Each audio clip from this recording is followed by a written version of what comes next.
comments and opinions. Now, here's iconic sports talk show host Lee Hacksaw Hamilton and co-host John Riley.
This is going to be fascinating, but items of business.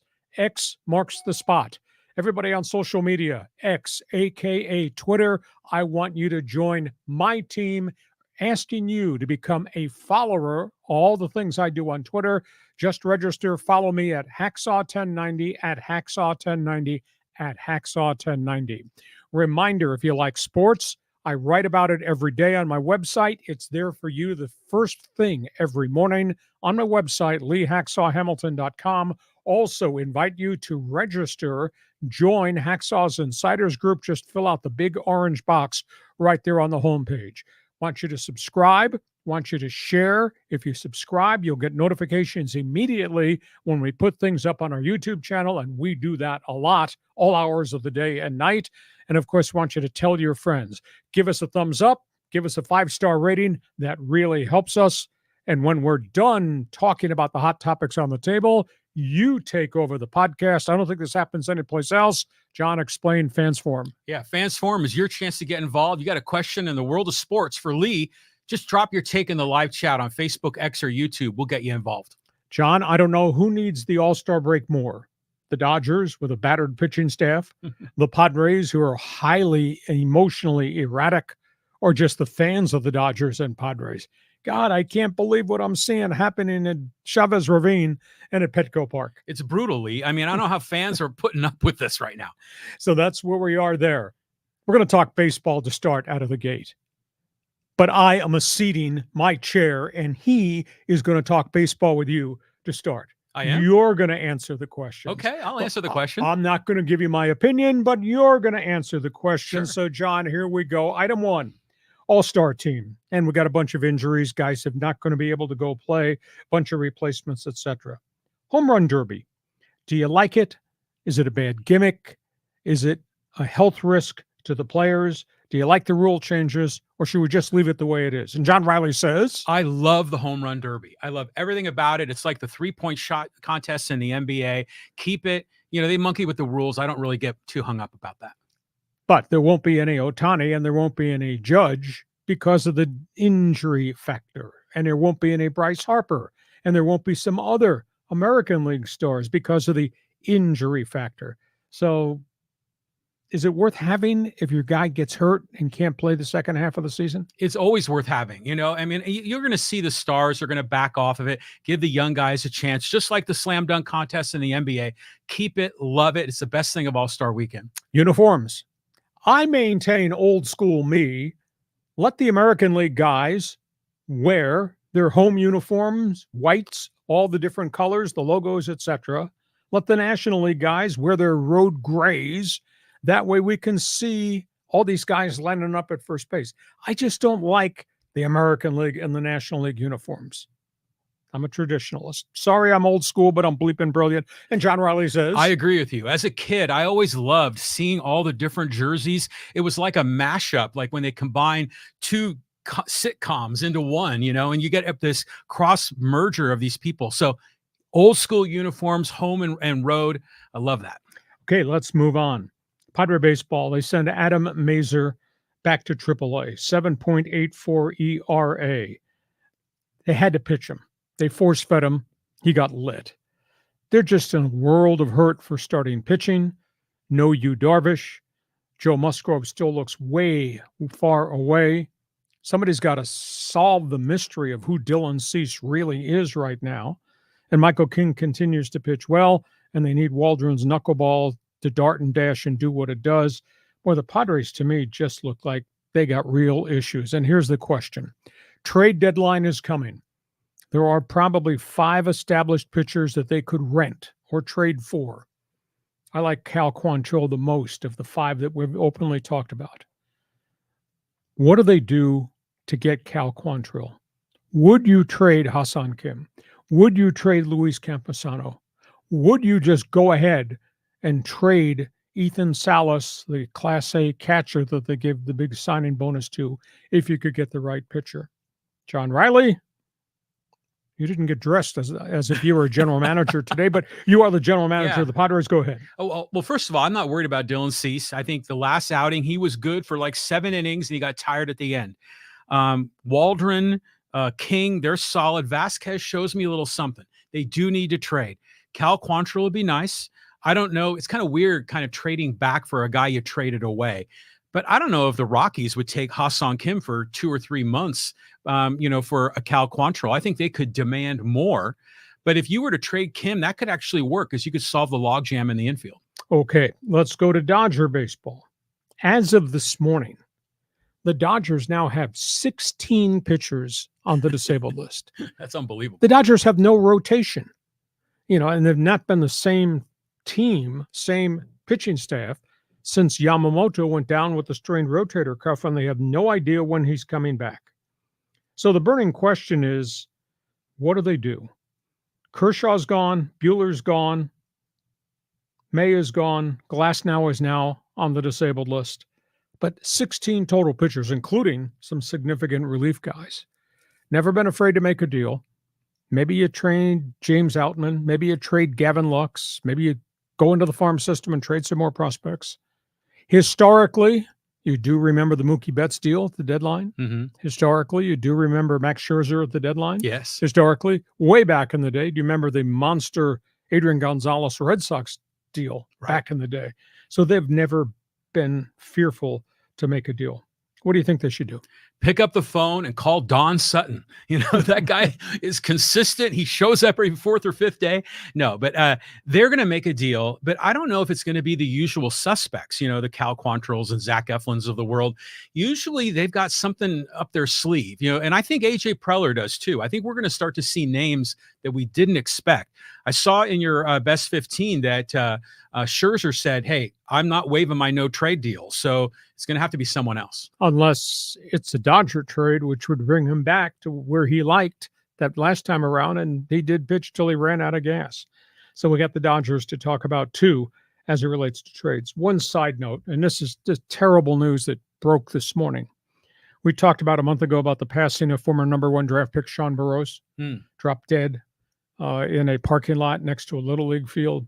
Now the autopsy came back, overdose of fentanyl. Oh, really? He was doing fentanyl in the parking lot after he dropped his son off at Little League practice, and he dropped dead right next to his SUV. Oh. And this guy had fought back from the drug issues, and it just shows the grasp the drug addiction has for all the rehab and all the positives that we saw in the last couple of years where he regrouped as a person and regrouped as a father. He did fentanyl in the parking lot, OD'd right there. A horrible story. I don't know what to say. I mean, it's a sad story. Fentanyl's ripping this country apart. Wow. Sad it is. Mm-hmm. We go from that topic. You got another baseball topic.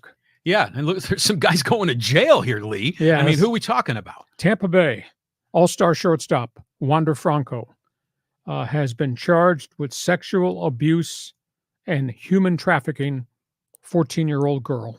Oh, God. He had a 4-month relationship with this girl. He paid the girl's mother $62,000 to allow, quote, the relationship to go on. She allowed that to happen. She's been charged now with human trafficking. Today, about an hour ago, he was ripped off the Tampa Bay reserve list. been put on the exempt list. His 11-year, $182 million contract is now void and in jeopardy. Jesus. He's facing 5 to 20 years in prison for the sexual abuse issue. The human trafficking thing is even much more severe. Wander Franco, just absolutely amazing. Tampa's had a tough season with pitching injuries, and they're not the same team right now without him in the middle of the batting order. He's probably going to prison, maybe 5 years, maybe as many as 20. That's the Tampa Bay story. Dodger story. This is really eerie. Remember the great slugging outfielder, Raul Mondesi? Oh, yeah. Big home run hitter. El Cañon. Retired after bouncing around after he had a long run with the Dodgers. Went home to San Cristobal, Dominican Republic. Got into politics, actually became the mayor of that city of San Cristobal for 6 years. Indicted, arrested, massive corruption, stealing $6 million in funds from San Cristobal. Has been ordered 7 years in prison, $507,000 in fines. He had spent 6 years already in house arrest, but they gave the new charges out and ordered Mondesi to prison. This guy made $73 million as a Dodger, went to other places, Toronto, Tampa, Washington. And the guy steals $6 million from his poverty-stricken hometown. Amazing. 7-year prison sentence for Raul Mondesi. Just amazing story. Yeah, that one caught me by surprise. I didn't realize he was in politics. But I will say this, that, well, first of all, let me just say that the Wander Franco thing, it's good that the law is cracking down on it. That is wrong, morally, legally, et cetera. Same with Raul Mondesi and the corruption. But compare that to America, where we have like the Jeffrey Epstein, Lolita Island. We've got other politicians that are corrupt, and yet they're not being held accountable. But little, Dominican Republic, at least their police force is doing the right thing. To quote the legendary boxing promoter Don King, based on just your statement about Americans and who's being prosecuted and who's not and who's avoiding it, ain't America great? Yeah. That's what Don King would have to say. So if you're a baseball fan, Padre and Dodger fan, feel free to jump into the Fans Forum chat box. Get ready to express an opinion, ask a question, and we'll talk about the terrible news with Sean Burrows and obviously what's happened in Tampa Bay and what's happened to the ex-Los Angeles Dodger. Boy, a bad 24 hours for USA Soccer, too. Yeah, it's rough. I mean, they got blown out at Copa, and now Berhalter's gone. Greg Berhalter was fired on Wednesday afternoon. I had told you during a Monday bonus podcast that we would have a decision within 48 hours. Bingo, it's gone.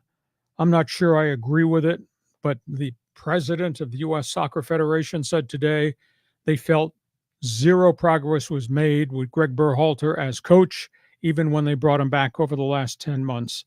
Went 7-6-1 after he was rehired. His composite record, when he rebuilt them after not getting into the World Cup, he rebuilt the program after 2018, 44-17-13. But they threw him out of the job because of the past 10 months. Half the people that I canvass, that I network with, say had to do it. The other half said he needed more time. I said he needed more time. He's got such a gifted young roster to put around Christian Pulisic. They didn't give him the time. Where do they go from here? Jurgen Klopp, Liverpool, Dortmund, unbelievably successful as a coach in Europe. He's available. Big problem, though. They paid Berhalter $2 million a season. Klopp makes $20 million a year. Oh, that's a big difference. That's a huge difference. That's a huge difference for the U.S. Soccer Federation. Other name that's been mentioned has just surfaced. He was a finalist during this interim period before they decided to bring Berhalter back, is Jess Marsh, the guy who has coached Team Canada into the Copa tournament before they finally got eliminated. So there's upheaval. We're 21 months out from the World Cup here in the States. They think they're going to hire a new coach sometime between this afternoon and Labor Day weekend, the 1st of September. That's when the next group of USA-friendly matches begin as they start to push towards the World Cup. You said, dummy, that Berhalter had to be fired, that this thing had really regressed. I said, He found all these good young kids. They've developed them. 23 of them played abroad. They brought them home, got them ready to play in Copa. Expected too much too soon. I think they should have given him more time. So where do we go from here? You obviously agree with the dismissal. Yeah, well, I mean, he had to be fired because of, you can't accept this. I mean, especially the United States of America. We need to be competitive in these tournaments. But I do wonder, though, what did he specifically do wrong? Did he have a bad lineup or a bad offensive scheme? Or, I mean, what was the reason other than we lost? Too many kids. But those kids have to learn. Mm-hmm. That's the learning curve of playing at this level. I mean, you look on paper and you see Gio Reyna and you see Fobo Logan, and then you see some of the others, Pepe, etc. That's firepower. Those guys didn't convert open shots in Copa, but that does not mean they're not going to grow and become better players through more international competition before we ever get to 2026. I just thought it was too soon to make that decision, but they were really young. I mean, outside of Pulisic and outside of Tim Weah, outside of Wes McKennie, awful lot of young guys, and it takes time for young guys to learn how to play the position. There were no other alternatives. This was the best crop of young guys that they thought were ready to make the next step. Didn't make the step in Copa. Pulisic's really upset. Well, and then, do you see how a kid from Spain, only 16 years Yes. old, had a goal? It's incredible how some of these young kids can perform, but you say they didn't have enough experience. But if you were to look at some of the European teams, do they have guys playing that are in their 30s? Or are we just talking older guys like late 20s? No. There are some guys that are plus 30 that played at the tail end for Colombia, for Uruguay, etc. They're not starters, but they come off the bench in the 75th minute, etc. So it's there, just finding the combo. Gonna be tough. I like Klopp, as you, I think, alluded to Monday. Dude's got a resume. Oh, for sure. So I'll be interested to see if financially they can create something special. And he's a very different global coach. He speaks English really well. Got a great persona. He's not somebody who can't link a noun and a verb and you can't understand and runs a different system. This guy's got a great track record, so that'll be fascinating to see. We go from that, and we're talking about an unbelievable Sunday. I don't know what you're doing on Sunday, but don't bother me. I am watching the finals of the European Championship. The three Lions, the English, who are getting ripped right from game one of the Euro Championships, are in the finals. And, I mean, England came up with a phenomenal upset win over the Netherlands. That coach, Gareth Southgate, has just been blasted back in London as not being the right guy. Well, the not being the right guys got these guys in the Euro finals. And I went back and I looked at the box score, and I follow the EPL, the English Premier League, a lot. And I thought, he's got an all-star lineup. He's got every star from the English Premier League wearing the Three Lion logo, and that's why they're winning all these games. Harry Kane, Phil Fedor, Jade Bellingham, Declan Rice, Bruno Sacco, and the hero yesterday, Ollie Watkins. They're just absolutely amazing how these guys have, quote, come together. That's an experienced side of EPL guys as compared to Team USA, which had all these young pups that they sent to play in England and play in Germany and play in Spain and play in Italy, are just learning on the job. So England has gone to the finals against Spain. Spain's got enormous firepower. And then we get to Copa. Here comes that championship game. Argentina, Colombia. Lionel Messi against a Colombia side that just beats on you.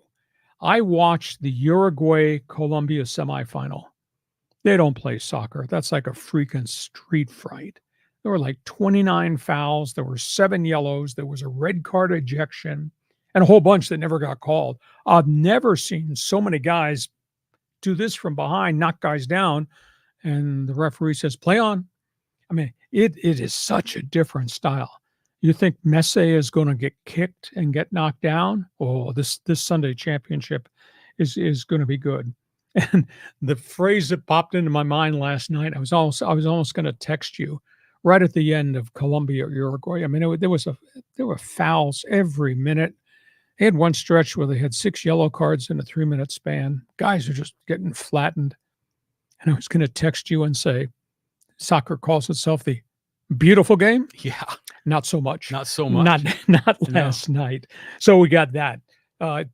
Your comments on what Copa with the Euro Championship is going to be like. Well, I watched that game too, Uruguay and Colombia was playing a man down for a 55 minutes. Yeah.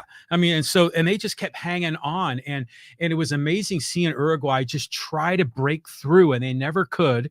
Meanwhile, Colombia, every once in a while, they had a shot on an open goal and they would miss. It was an incredibly entertaining game.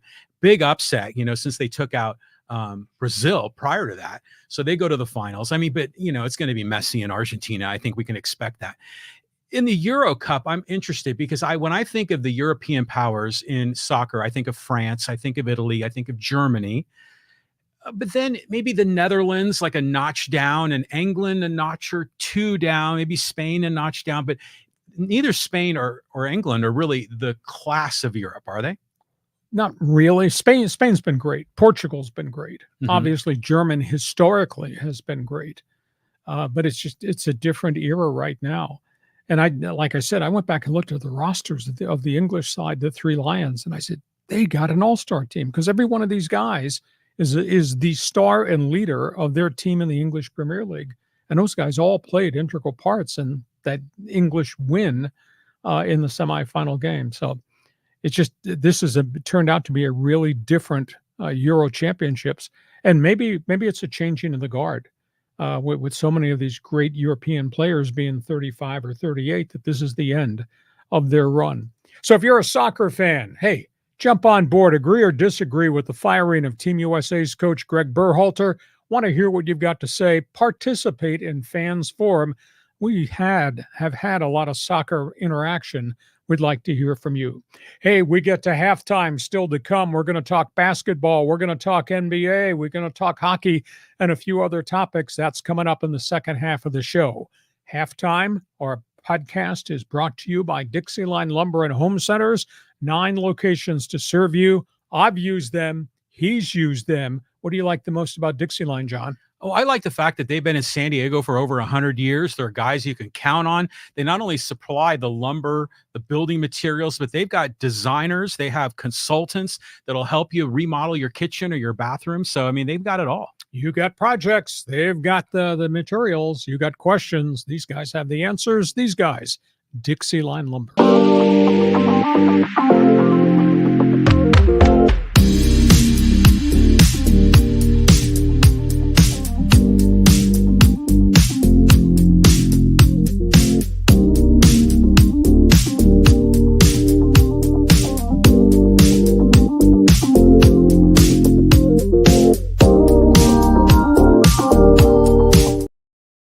And our podcast also brought to you by North County Eye Center of Poway and Escondido. I tell you all the time, we're all going to need help with our eyes. When that time comes for you, or maybe it might be just right now, I'm going to recommend, regardless of where you live in San Diego County, just give them a call.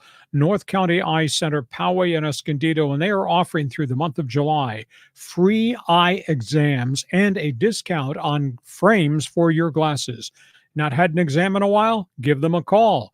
Looking to do something different in terms of eyeglasses, maybe different types of contact lenses, whether it's got to do with prescription glasses, sunglasses, or something much more serious, because we're all going to have problems with our eyes.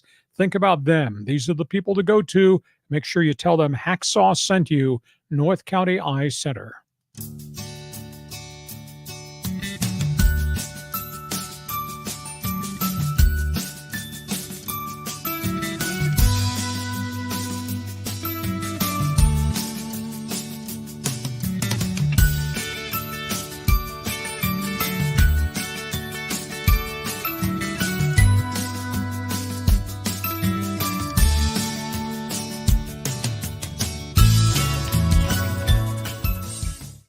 As we start the second half of our Thursday podcast, kicking off this great sports weekend, when we're done talking about hot topics on the table, you're going to join us because we want you to participate in Fans Forum. John, there's a lot of new people that are sampling our podcast, don't know how Fans Forum works. Explain it. So Fans Forum, if you're watching the live stream right now, I mean, on Facebook, on X, or on YouTube, checking out Lee Hacksaw Hamilton, you have a question, just type it into the live chat, into the comments section right below the video. We'll see it here on our screen. We'll get you involved in Fans Forum at the conclusion of Hacksaw's headlines. And a couple of other reminders. X marks the spot. You're on social media. Whole freaking world's on social media.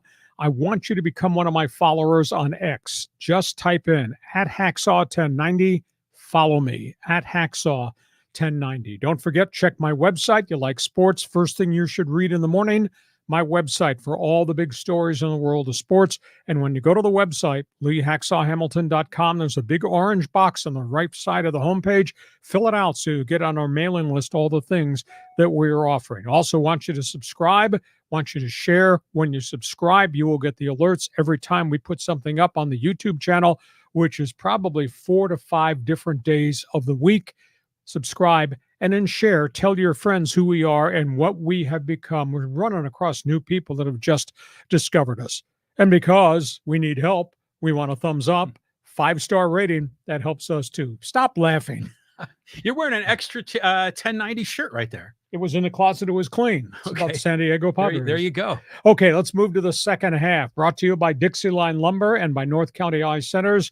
John, we're talking basketball. We're going a lot of places. Yeah, I know. Kawhi is at the top of the list here, Lee. Yeah, let's talk about the whole NBA situation with Kawhi Leonard. He has been removed over his objection from the U.S. Olympic team.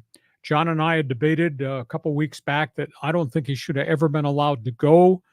This is a guy that has missed so many games over the course of his career with the LA Clippers, and yet he wanted to play. He took part in 4 practices.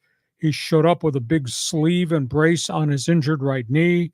First full practice, he did everything they wanted.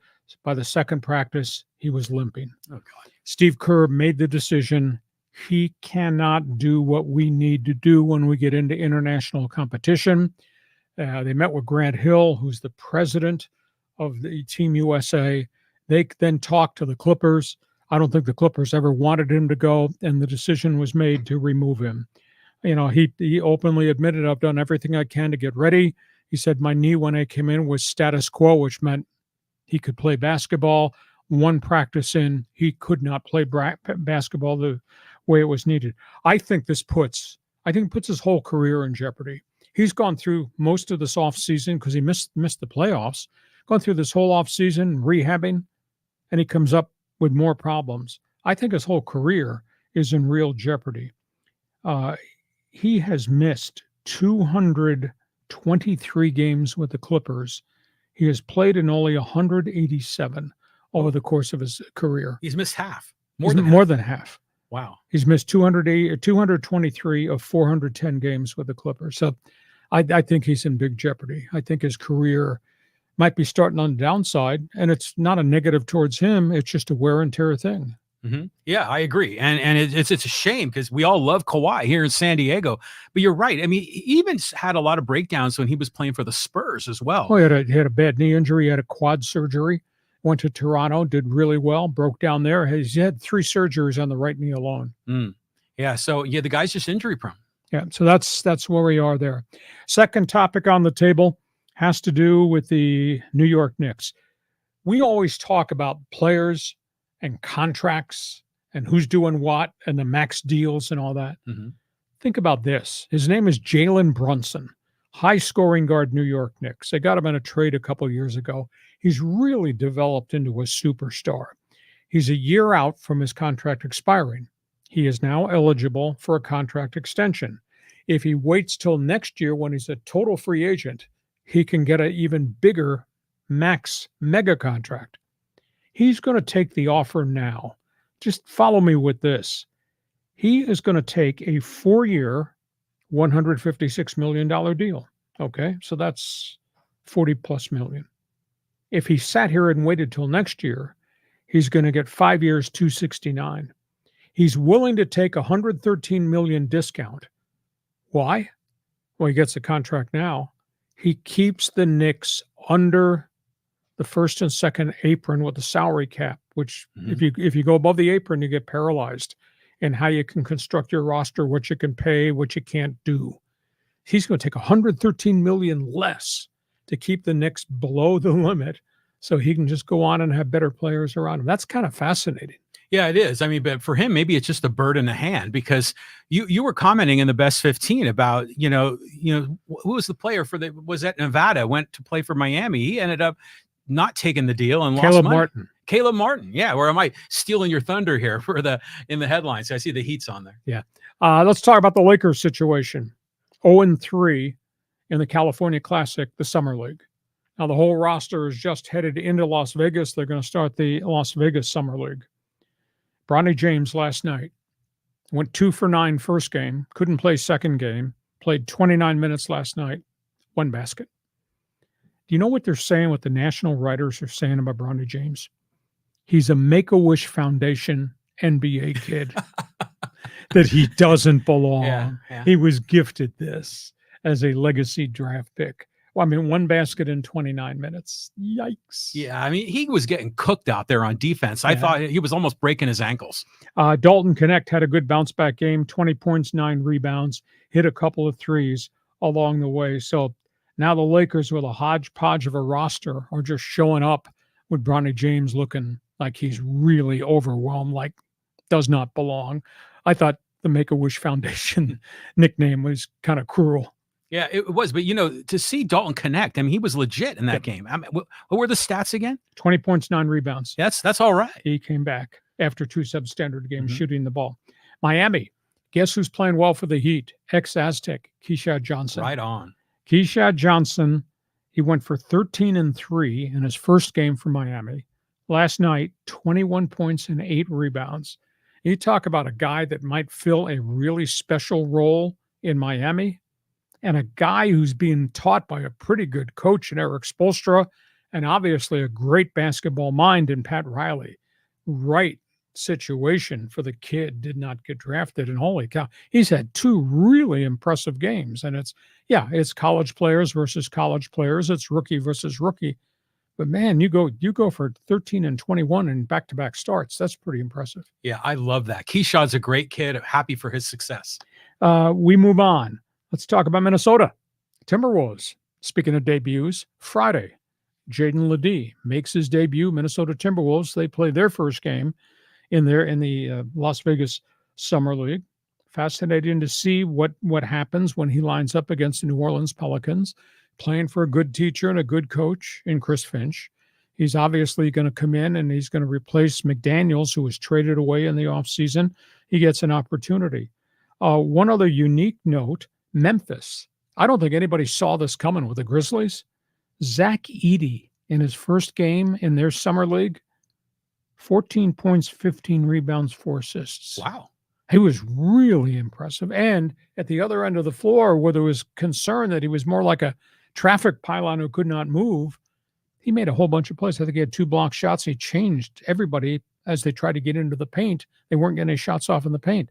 So that was, to me, that was a really impressive start for Zach Edey. One other note, and this just happened. Nathan Mensah has shown up in San Antonio.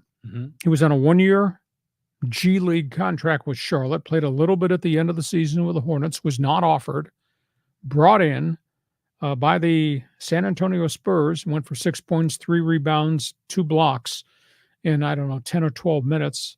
That's new kid, right teaching situation with Greg Popovich. Isn't that interesting? Yeah, I love it. I mean, all these Aztecs are finding jobs all around the league. This is terrific. I saw is it Carson Cook, who is the photographer for the Aztecs? I think he was at one of those games in Vegas, saw Nathan, wearing the Spurs jersey, got the photo of him, posted on Twitter. It's, Aztec Nation was loving that. Kids getting an opportunity. And we'll see. Again, that's a unique organization and atmosphere to play and learn in. So those are the latest basketball topics. You agree or disagree? Is Kawhi Leonard about to journey into borrowed time? Do you think his career is now threatened? Join us on Fans Forum if you're an NBA basketball fan, or you want to comment on what Jalen Brunson is evidently about to do with the New York Knicks. Give up $113 million so they can stay below the cap. We don't see that from hardly anybody else in the NBA. From hoops, let's go talk NFL football. Yeah, NFL football, Lee. We're talking stadiums and a lot of other things going on. Yeah, let's just run through this. We talked about the Kansas City Chiefs, Arrowhead Stadium. The proposal to raise money for the renovation of Arrowhead was voted down soundly by Kansas City voters. The state of Kansas, across the line, has come up with funding to build a football stadium for the Chiefs and take them out of Missouri and put them on the other side of the state line. Now, the Missouri State Legislature yesterday announced they are going to come up with a new proposal and put a new item on the ballot in the upcoming elections to revisit funding. They're going to do it differently. I don't have the details how it's going to be done, but it's going to be a city, county, state funding project to keep the Chiefs in the state of Missouri. So the legislature is about to do that. Houston Texans, hurricane, all that wind, Oh, yeah. all that rain, tore off a couple of panels of the roof of RNG Stadium. Pretty significant damage. The roof did not collapse. It's the second time in the history of that stadium that they've had problems with the panels on the roof being badly damaged by a hurricane. Luckily, nobody was inside when this happened. I saw the pictures of two different panels, really big panels, that ripped off. So they've got construction there. There's a terrible story in Cleveland with the Browns. Bernie Kosar, legendary quarterback, back in the hospital. His career was ended prematurely by injuries, most notably concussions. He is now in need of a liver transplant. He's on a national transplant list to get him help. And he's now been diagnosed with severe Parkinson's. All this, the end result of a lot of concussions. So Bernie Kosar in not good health right now. Carolina Panthers, this is a really bad story. They've just fired their director of player personnel, a guy who had played in the NFL. His name is Adrian, what I think, I wrote it down here, I can't recall it. Adrian Wilson, longtime safety, Arizona Cardinals, retired, nice career, stand-up guy, player rep. Anyhow, became player personnel director, Carolina Panthers. He evidently was involved in an incident on June 1st, John, in which it was a terrible domestic abuse incident in his home in Arizona. He assaulted his wife, choked her. He pulled a gun, threatened her, walked out of the house, threatened to kill himself, was arrested. He's obviously had some type of mental issue that has flared. He just got fired by the Carolina Panthers, but he had been arrested June 1st for a very, very bad incident. Pac-12 conference. Let's talk college football. Everybody's holding their media days. Pac-12 conference, it's actually Pac-2. They had a cocktail hour. They didn't have a media day because the only schools in the conference are Oregon State, Washington State. What they did in Las Vegas was they had a cocktail hour with the new commissioner. It was sandwiched in between the Big 12 conference media days and the Mountain West Conference media night. So all the national media came and met the new commissioner and talked to the two coaches of the Beavers and the Cougars and kind of got a game plan of what is about to happen with the Pac-2. There is a rumor coming out of the East Coast because the Atlantic Coast Conference is in trouble with Florida State, Clemson lawsuits might break up, that Cal and Stanford might have made a mistake. And they have an opt-out language that they could leave the ACC and come back to the West Coast. So if Cal and Stanford in 2 years' time comes back, now the Pac-2 becomes a Pac-4, which means you only need to go get 4 teams from the Mountain West to make it an 8-team conference, which is the blueprint that the commissioner wants to operate under. So by this time in 2026, we might be talking about the Aztecs and Boise State, Fresno, and maybe UNLV being the 4 that leave, and they wouldn't have to pay an exit fee because the TV contracts would be over. They could leave and join the 4 left over if Cal and Stanford come back from the ACC. So that's a fascinating story. And Mountain West Conference, absolute insult of San Diego State. Not one player picked on the Mountain West Conference preseason all-conference team, and the Aztecs were picked to finish 8th in the conference. Now, I understand, and I went last night and I looked at the complete roster of San Diego State, and it's got something like 31 transfers now because they had 40 kids who went into the transfer portal. I understand you don't recognize most of these names. You don't understand it. But how do you not realize what Sean Lewis did at Bowling Green, at Syracuse with offense, and what he did at Kent State as a head coach, and what he did early on before the injuries wiped out Colorado's offensive line? How do you not pay any attention to who this coach is and what's on video and the numbers that they posted every place he's been, including the Pac-12 conference on offense? So I think San Diego State's going to be in grudge mode. It kind of bothers me because there's been a good program since 2010. Thank you, Brady Hoke, Rocky Long, Brady Hoke. Mm-hmm. I just don't think anybody's paying attention to who Sean Lewis is and what he's accomplished. So, John, I threw a lot of football up on the board. Go ahead. Well, God, I don't even know where to start with all this. I mean, first of all, I love the cocktail hour idea, especially in Vegas, and you got cougars and beavers and cocktails. It just all fits. Oh, it's really good.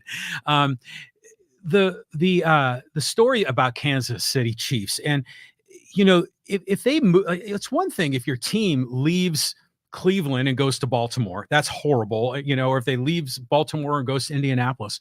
But if your team is just going across the river for the games, for the games to Kansas, the fans still have a team local. So why are the politicians so hungry to keep them? Is it just is it like a revenue generator in tax dollars? It is, yeah, because it's big business, and it's going to be a new stadium, and it's going to be Chiefs Court and everything around there, business developments, and it will raise money, sales tax money, etc. And there's also a pride and an emotional thing, and we don't want to lose this franchise because this franchise is really great. Mm-hmm. But so that's the proposal. It's going to be taken over by the state to come up with the financing.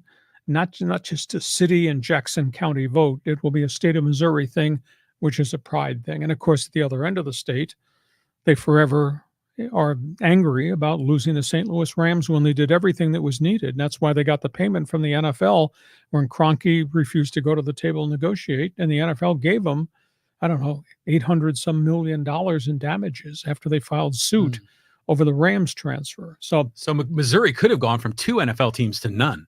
Yeah. So that's I get that. So that's where we are in football. Last topic on the table, as I would say, off the high-speed sports wire. Yeah, here we go. High-speed sports wire, a lot of auto racing. Yeah, let's talk about National Hot Rod Association. 3 weeks ago, John Force, Hall of Fame driver, drag racer, involved in a horrific crash. His dragster exploded at the finish line at 300 miles an hour. Hit 2 walls. The entire vehicle was engulfed in flames. Credit to NHRA and auto racing, the integrity of the drag racer held in place. He suffered significant internal injuries from the violence of the crash. He did not get badly burned because of the fire suits and the helmets, etc. However, he suffered brain damage.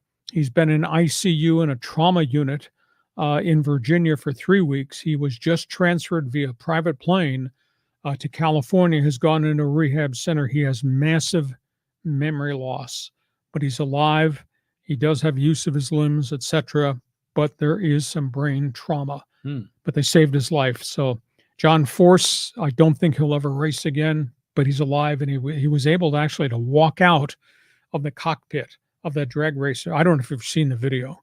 You got to find it. It's just Google John Force drag racing crash. You won't believe how bad it was and how he walked away from it. I mean, unbelievable. It was absolutely stunning. Let's talk about the next topic on the table.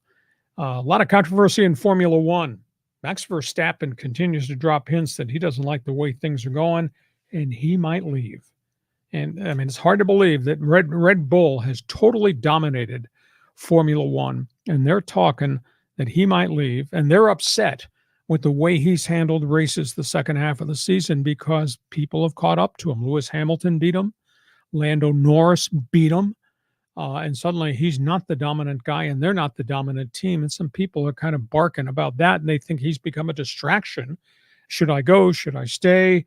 What are you doing? He's had accidents. He's been involved in controversial hits on the track with other drivers, racing for corners, etc. So suddenly he's just having a really, really tough time. Next topic on the table, and there's just an awful lot here to discuss. This involves another driver, Lando Norris. He's catching a lot of heat. He looked like he was going to drive himself back into the F1 points championship because he's placed up near the top a lot, and he's won some races, beaten Verstappen. He got criticized this week that he's taken too many risks. He's leaving too many victories out there because he's doing stupid things on the track. They want him to dial it down. He says, I can't do that. I have to drive the vehicle, etc. So there's a little bit of controversy there. Golf, Ryder Cup. Tiger Woods was offered the captaincy for the Ryder Cup, turned it down. Tiger is spending what he says enormous amounts of time in the merger talks between the PGA and the LIV. Evidently, Tiger carries great credibility at the negotiating table with the private investment fund of Saudi Arabia, which is going to pay $3 billion if this merger goes through. Tiger said, I don't have the time to be the Ryder Cup captain. So they chose a good guy, Keegan Bradley, longtime pro. The guy that didn't get chosen, and this was brought up for a vote, Phil Mickelson. He seemed to be the hot candidate to become the historical Ryder Cup captain because the next Ryder Cup is going to be at Bethpage Black on Long Island, where Phil Mickelson won. He was voted down. Interesting. He was voted down by the players on the tour policy board. Why? LIV. He was the first that went. Yeah. And he was the one who was making phone calls to guys, come join me. Yes, you might violate your tour policy card. Come join me. Players put their foot down or pounded on the table, said, no, we don't want Phil Mickelson. So there is still a lot of bad blood between the guys on the PGA Tour that stayed loyal and the guys that took the money and disappeared off the face of the earth. So that's interesting. And last topic on the table, the hockey team in town, San Diego Gulls. They just released the American Hockey League schedule. Somebody needs to explain me why this happens. The Gulls are going to open with 2 games on the road in the American Hockey League in Toronto against the Marlies, Maple Leafs' top team. Well, you always play back-to-back games on the road when you travel out of the division. You know, last year they played back-to-back games in Milwaukee. So anyhow, they open with the Toronto Marlies. Great. Come home with the Coachella Valley Firebirds. That's their home opener, or mid-October. I think it's October 12th or 13th, a Friday night. That's okay. Coachella Valley's top team Pacific Division went to the AHL finals before they lost to Hershey. Then they go on the road. They play 7 of their first 8 away from home. Oh, wow. Just a brutal schedule. And to complicate it, we talked briefly about this. This has been an unbelievably busy July in hockey. The Gulls, a.k.a. the Anaheim Ducks parent team, have lost 5 of their top veteran players who've now left the team to go to other NHL clubs on other AHL contracts. And they've not replaced any of them with established guys. I don't know what kind of team they're going to have on the ice.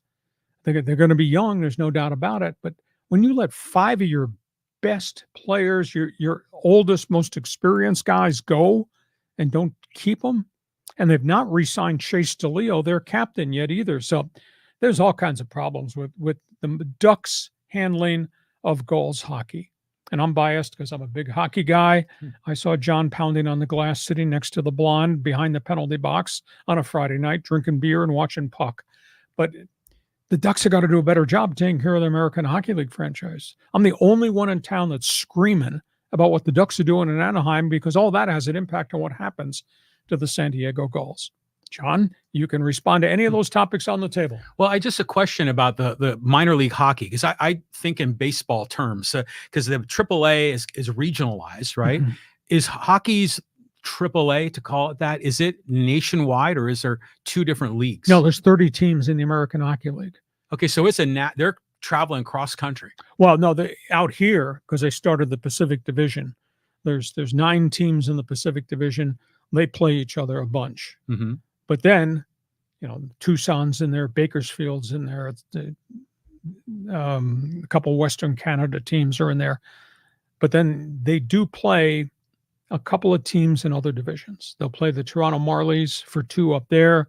Somebody from that division will come here and play 2 games in San Diego. Mm-hmm. So there's a total of 70 games on the schedule, but I think maybe 62 of the 70 are in the Pacific Division, and then you cross over.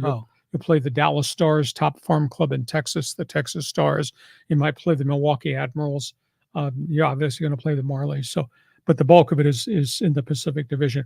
There's one AHL team for every NHL team. Mm-hmm. And the Ducks, for example, they pay all the expenses of the players they put here. They pay the operations expenses. That was what I was wondering. Yes. Yeah, because that's a big investment to have them go cross country. It's not like they're making big bank in San Diego. No, but what they do is it's the reason they play a huge Pacific Division schedule is economics, right? More than anything. That makes sense. But the LA Kings top farm club is the Ontario Reign, which is the big rivalry of the GULLS.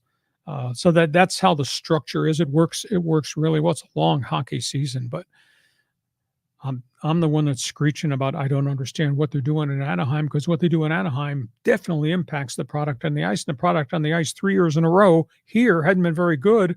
And to me, it looks even worse now because they allowed their top 5 veteran players who are the stabilizers of the roster. They just lost Trevor Carrick, big defenseman.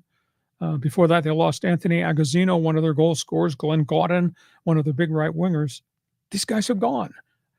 Who are the Ducks going to put in here to help these kids that they put in here for the GULLS? Tough call. Yeah, it is a tough call, but I think the Ducks, they don't really care about how well the San Diego team performs. It's developing. Right. They want to develop guys, and maybe they thought those veterans just, were a 4A player. They weren't going to really cut it at the top level. But they are 4A players, but everybody's got 4A players. I mean, the Kings are signing 4A players to put in Ontario. Mm-hmm. San Jose's got 4A players for their... But like depth pieces, right? Yeah. Mm-hmm. Leadership guys. Right. Now, one other comment you made, you talked about the Toronto, what was the name of the team? Marlboros.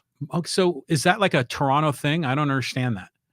What is that? Marlboros was the name of the legendary junior team that was very successful in the city of Toronto. Oh. Way back in the day, into the 50s, into the 60s, into the 70s. Toronto Marlies were the elite junior hockey team. What does that word mean? I mean, Marlboros has got something to do with English. Yeah, because I think of cigarettes. I think of Marlboro. No. Go in your spare time. Okay. Just go look up the logo of the Toronto Marlies. You'll better understand. They're the AHL farm club of the Toronto Maple Leafs. Okay. The Laval Rockets in Quebec are the farm club of the Montreal Canadiens. Okay. Manitoba Moose are the farm club of the Winnipeg Jets. Right next door. They play in the same city. Manitoba Moose. I like that. Yeah, it's cool. So, I mean, American Hockey League's got great following. Okay, those are hot topics on the table. It's your turn. Want you to jump in right now, Fans Forum. You got questions, we got answers. You got statements to make, let us know what they are. Like to have you with us. Our Thursday podcast brought to you by DIXIELINE Lumber and Home Center Stores, 9 locations to serve you, and by North County Eye Center, Poway and Escondido, offering free eye exams. Just tell them Hacksaw sent you as you set up the appointment through the month of July. John, looks like we got a bunch of people there that got statements to make. Yeah, we got a bunch of folks here. Let's go start with Greg, and he says, Lee, is San Diego ever thought of bringing in an American League baseball team like the Rays or the Marlins? No, because when they awarded the franchise in 1969, they awarded it to San Diego. Was it San Diego and Montreal? I think came in simultaneously, and they were National League teams. No, there's not going to be any change here at all. When they went through expansion, they put the Rays in the American League, the Marlins obviously in the National League. Yeah, well, I just can't see any situation where San Diego could support 2 male MLB teams. I mean, we just need to get the NFL back or the NBA or something. Okay, let's move on here. Let's go to Manuel. He goes, show me your lightning bolt. Man, everyone loves you, Lee. We do it on Mondays and we do it on Thursdays. The lightning bolt through social media? So is that what you call this? What do you call this? I don't know what the hell to call it. All I know is that the fans loved the days when you were the play-by-play for the Chargers. Well, we did a great job. And it should have ended better, but I had nothing to do with the way it ended. It just kind of ended. Actually, somebody wrote me a note because, I happen to like Don Orsillo with the Padres. And he'd been a cornerstone of the Red Sox broadcast forever, and woke up one morning and they got rid of him. And they said, well, the Red Sox treated Donnie O like the Chargers treated Hacksaw. I said, I'd never thought of it that way. I said, yeah. And he landed on his feet, and so did I. I wound up going to Seattle, be the voice of the Seahawks for 3 years till the deal changed. But I was different. I stayed here. I stayed here for my family, and I was not going to drag my kids all over the country. So I had some opportunities other places, but I just decided to stay here. So I'm sorry, John, you're stuck with me. That's the way it is. Well, it's interesting listening to Don Orsillo talk about how he came up through the minor league system, just like a player did. I mean, your career has been like that as well, right? Yeah, and Don came up through minor league baseball. I started my career in minor league hockey, and I did minor league baseball. I never crossed paths with him. I was in the New York Penn League with the infamous Utica Blue Sox, which was a farm club of the Phillies for a long time, and then the Toronto Blue Jays, etc. The Utica Blue Sox had a great history back in the 40s and 50s. They were a top minor league team of the Phillies, and everybody that played in Utica in the late 1940s was part of the 1950s Phillies Whiz Kids team. Oh, hey. Yeah, Richie Ashburn and Willie Jones. Dick Allen, is he part of that? Stan Lapata. Yeah, I mean, there were a lot. I don't know if Robin Roberts was there, but I mean, there were a whole bunch of guys that played in, I think at that point it was the Eastern League, Utica Blue Sox, that all went to the Philadelphia Phillies, the 1950 Whiz Kids. Right on. Yeah, like me, you've been everywhere. Everybody comes from somewhere. Next question. Okay, let's go here to Angel, and he says, it's going to feel weird not seeing Pac-12 football and basketball. Oh, I think it's terrible. I mean, this conference has been in existence since 1915. I think it's awful. And even if 2 years from now, and Washington State, Oregon State have a 2-year window to put together a new conference. But whatever they put together, even if Cal and Stanford come back from the ACC, and that's an undercurrent rumor that's out there that this isn't going to work. This makes no sense at all. That if they come back, so Cal, Stanford, Oregon State, Washington State, that's 4. If you take 4 from the Mountain West, but it's not the Pac-12. It's more like Mountain West 2, if you will. So I don't know what kind of TV contract they generate if those were the 8 teams that, as part of a rebranded Pac-8. It just doesn't make sense to me. To me, it's a sad commentary. And I think it's going to be the weirdest feel in the world to think, well, gee, I'll turn the TV on at 9 a.m. and we'll watch USC play in the Big Ten against a rival. What? At 9 a.m., yeah. And it's going to be even weirder. Mm-hmm. I mean, I can't wait for the Cal-Wake Forest rivalry to start. Oh, that's going to be fantastic. Well, even before the Pac-12 broke up, it still never had, going back to the 70s and all the USC football program was great, but the Pac-12 never was at the same level as the Big Ten or the SEC. So when we were here in California watching college football, we knew the big games were the back East games, and we had our own kind of local conference, but it was just never the same. No, but USC and UCLA have been pretty good. And more recently, Oregon and Washington have been really good. So they've been 4 vibrant West Coast programs. Utah's done well since it came in, but Utah's not a Pac-12 standard bearer per se.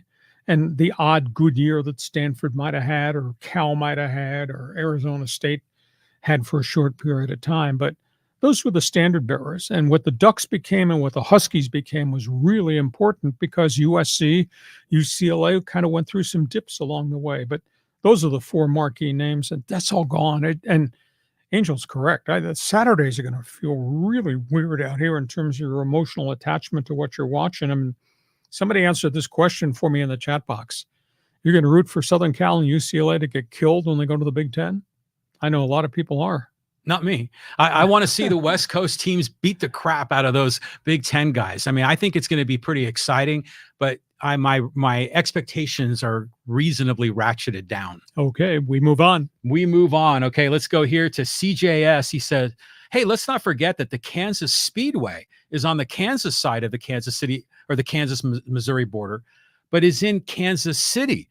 So the Chiefs and Royals eventually may wind up near where the NASCAR track is. So he's saying that there's part of Missouri on the other side of the river, or that? No, there's Kansas City, Kansas, which is right next to Kansas City, Missouri. The only thing that separates them is a sign that says you're leaving Missouri, entering the state of Kansas. Okay. So, it's in the Kansas City, Kansas part of it. And obviously that's a separate city. I heard someone say that the original Kansas City was in Kansas, and that they created the second Kansas City in Missouri much later, and it was only for the convenience of a lot of the westward bound homesteaders. Okay. That's a piece of history I didn't know. Yeah, I didn't know that either. It changed my life. Because I was always wondering why in the hell there are two Kansas Cities. I mean, in the very beginning, I only knew of one Kansas City, and it turned out to be in Missouri, and that even confused Trump. Isn't there St. Louis, Missouri, and East St. Louis, Illinois, on the other side of the river? I think there is. Yeah, there is. It's right on the other side of the arch. Yeah. Yeah. But is that the Mississippi River over there, isn't it? Yeah. Okay. Wow. We're learning our geography here. Way to take this thing off track, John. Thank you. Next question. Let's go to Chris Curry. He says, touchy subject warning, but the Porter and Bridges both being reinstated and paid in the NBA, perhaps Bauer should have strangled against consent. Amazingly blatant double standard. Well, he's talking about the NBA players. Now, those guys both sat out a year. Kevin Porter, who just signed with the Clippers, Bridges, who was in Charlotte and just got traded, both were arrested and banned from the NBA for one full season. Now they're back reinstated, and they're obviously playing for different teams. Bauer's situation boggles the mind when the world needs pitching, and he's down there. Last I checked, as of Monday, he was 10-0 with Mexico City. He's not made any statements, which kind of surprises me. And the national media has not done anything about in terms of going down there and interviewing him or covering that angle of the story. But how could a guy with his kind of track record, as crazy as he might be in the junk he did off the field, how he could not get a phone call from somebody? Because everybody I know in Major League Baseball needs pitching. Well, and it's not just comparing the Major League Baseball with the NBA. I mean, we've had guys like Marcell Ozuna in Major League Baseball that he strangled his girlfriend or wife, didn't he? And he's still playing ball. And he came back. He was disciplined too, but he came back. Yeah. So why isn't has Major League Baseball taken off the suspension? Like Bauer could come back if a team would sign him, right? Yeah, because they reduced the suspension. He served the term when he pitched for Yokohama Bay Stars. He is eligible. He worked out for teams. He threw in exhibition games, and nobody's offered him a contract. Blackballed, blacklisted, 100%. Yeah, 100%. But the fans on social media, 9 out of 10 of them want Bauer back. And it doesn't matter if they're a Dodger fan, Angel fan, Padre fan, or just baseball fan in general, because they think he got screwed. He got gold dug. This woman took advantage of him and tried to rip him off. But he was also involved in some pretty sleazy stuff. Well, his choice off the field, I concur with you wholeheartedly.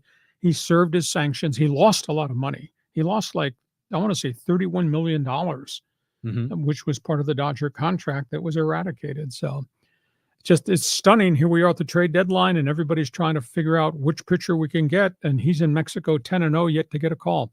Next question. Okay, let's go here to social media. We can get a couple of other folks involved. And yeah, let's talk Kings and Ducks. And this is from Squint. And he says, hey, the Kings should go back to the pre-Wayne purple and gold. Hear, hear. I do like bringing back the retro crown. And as for Anaheim, I think it's a good move playing up their Orange County roots. Artie and the Angels should do the same thing and drop the stupid name he came up with. Well, I'll tell you what, I said this when we did the thing on the logos a couple of weeks ago.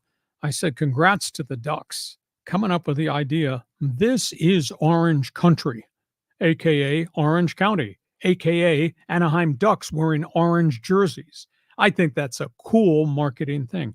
And as for the Kings, the heritage obviously is the Gretzky era and getting to the Stanley Cup Finals and hosting the trophy, hoisting the trophy a couple different times. But I'll tell you, everybody that I know loves the purple and gold and the original crown crest, which was really, really cool. I'm not a big silver and black fan. When I think silver and black, I think the bleeping Raiders. But that was the Gretzky era. So, the Kings went halfway back because they brought the old crown back as part of the rebuilt silver and black crest they're going to wear on the jerseys. But what the Ducks did, this is Orange Country.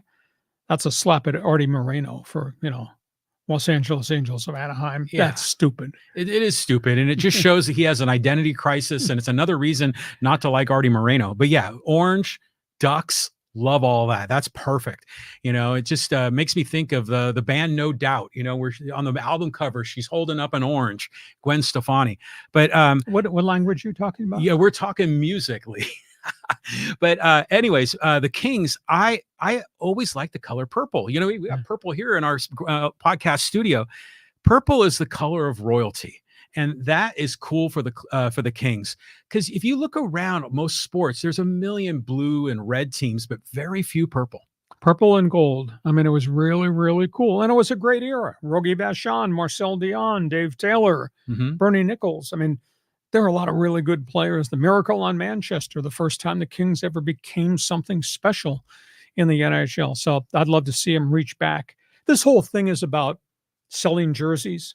Last year the Ducks went back and actually brought back as their third jersey the turquoise and maroon colors from the original Ducks early years, which was neat. And suddenly the fans were showing up wearing that.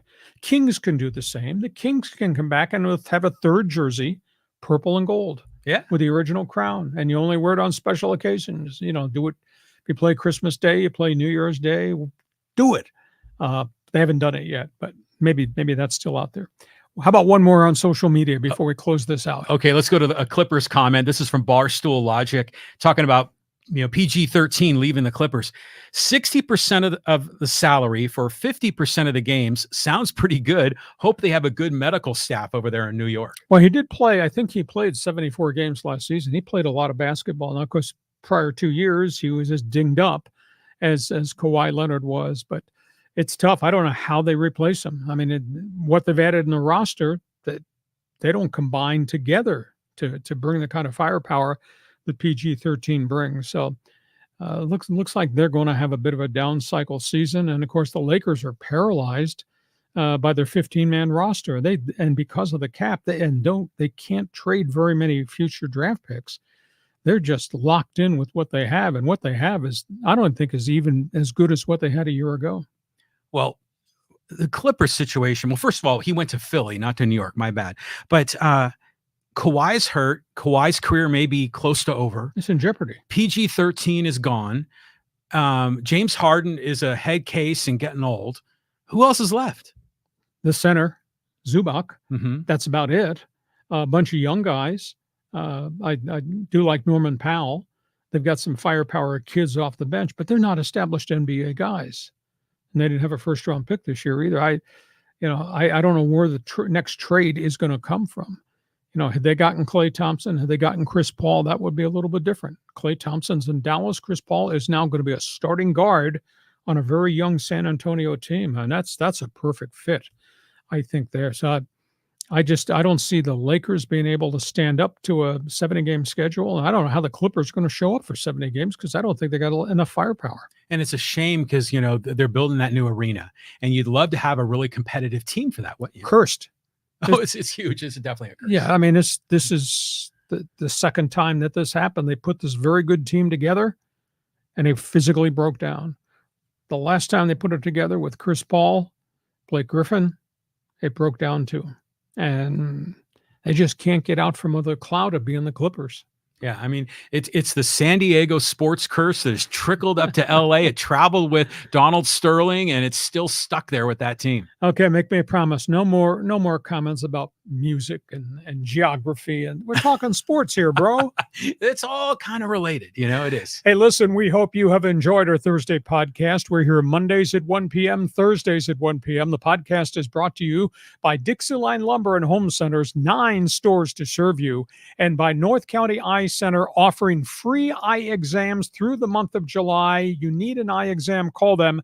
Tell them Hacksaw sent me. We'll be back in here Monday with a bonus podcast. John, have yourself a great sports weekend. Enjoy the soccer and then the baseball, as ever good or bad as it can be. And we'll be back here Monday at 1 p.m. Monday at 1. It's going to be great covering the Copa Finals and the Euro Cup. Have yourself a great sports weekend. Thanks for being with us on Hacksaw's Headlines. Join us again for Hacksaw's Headlines on YouTube, Facebook, and Twitter. And find the audio version on your favorite podcast apps. For more content, go to LeeHacksawHamilton.com.